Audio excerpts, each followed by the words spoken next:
इसलिए भगवत पाद श्री रामानुजाचार्य स्वामी जी महाराज ने शरणागति को ही जीव के कल्याण का सर्वोत्तम उपाय माना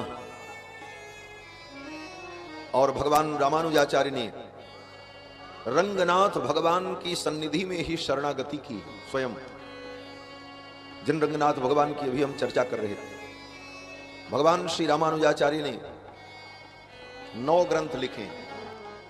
श्री भाष्यम, वेदांत सार, वेदांत दीप, वेदार्थ संग्रह, गीता भाष्य और भगवत समाराधन विधि और शरणागति गद्य, वैकुंठ गद्य और श्रीरंग गद्य, ये 9 ग्रंथ भगवत पाद रामानुजाचार्य ने बनाए। उन 9 ग्रंथों में जो शरणागति गद्य है, शरणागति गद्य में भगवान रामानुजाचार्य ने रंगनाथ भगवान की सन्निधि में शरणागति की और वही शरणागति, वही प्रपत्ति, वही भरन्यास हमारे आपके कल्याण का भी मूल है। जिन शब्दों का उच्चारण करके भगवान रामानुजाचार्य ने भगवान की शरणागति की, भगवान रामानुजाचार्य ने कहा, मदीयानादि कर्म प्रवाह प्रवृत्ताम भगवत स्वरूप तिरोधान करीम विपरीत ज्ञान जननीम स्वविषयायाश्च भोग्यता बुद्धेर जननीम देहेन्द्रियत्वेन सूक्ष्म रूपेण चावस्थिताम दैवीं गुणमयीं मायाम दासभूतः शरणागतोस्मि। इस माया में आबद्ध भटकता हुआ मैं, हे प्रभु, आपकी शरणागति कर रहा हूं। आज भी हमारे श्री वैष्णव सिद्धांत में किसी जीव को जब समाश्रित किया जाता है, दीक्षा दी जाती है, तो भगवान के सामने साष्टांग प्रणाम करवा करके आचार्य के द्वारा इन्हीं वाक्यों का उच्चारण किया जाता है कि ये जीव आपकी शरणागति कर रहा है, इसकी शरणागति को आप स्वीकार करें। यही शरणागति धर्म है। शरणागति धर्म में अपनी रक्षा का संपूर्ण भार भगवान के ऊपर छोड़ दिया जाता है। अब भगवान जाने।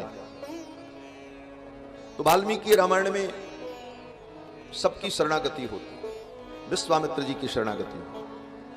बाद में भगवान जब वन की यात्रा पर जाने लगे तो लक्ष्मण जी की शरणागति हुई। इसके पश्चात चित्रकूट में श्री भरत जी महाराज भगवान की शरणागति करते। दंडकारण्य में बड़े बड़े ऋषि मुनियों ने भगवान की शरणागति की। चित्रकूट में जयंत ने भगवान की शरणागति की। इसके बाद श्री हनुमान जी ने भगवान की शरणागति की, सुग्रीव ने शरणागति की और युद्ध के प्रसंग में श्री विभीषण जी महाराज ने शरणागति की। समुद्र ने भगवान की शरणागति की और समुद्र की शरणागति में तो बड़ा सुंदर अनुसंधान हमारे आचार्यों ने किया है कि पहले भगवान ने समुद्र की शरणागति की।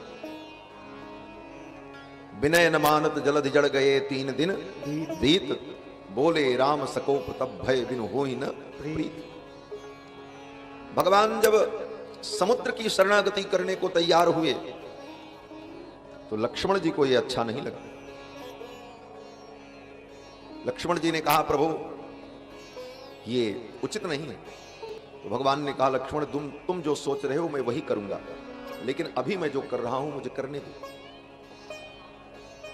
तो करना तो भगवान को वही था जो भगवान ने किया। समुद्र के ऊपर कोप किया, समुद्र शरण में आया, लेकिन स्वयं समुद्र की शरणागति क्यों कर रहे हैं? बोले इस धर्म के द्वारा, इस लीला के द्वारा भगवान उपदेश करते हैं कि शरणागति समर्थ की जाती है। जो सर्व समर्थ हो उसकी शरणागति करोगे तब शरणागति सफल होगी। आप अपनी रक्षा के लिए ऐसे व्यक्ति के पास जाओगे जो असमर्थ है, तो वो आपकी क्या रक्षा करेगा?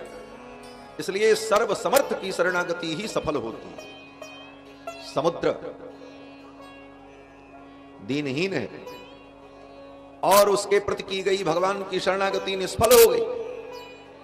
इसलिए इस लीला के द्वारा भगवान ने उपदेश किया कि शरणागति उसी की जाती है जो सर्वसमर्थ हो। और भगवान सर्व समर्थ हैं, कर्तुम अकर्तुम अन्यथा कर्तुम समर्थ हैं, इसलिए शरणागति तो भगवान की ही होती है। बाकी किसी की शरणागति करोगे वो शरणागति व्यर्थ हो जाए।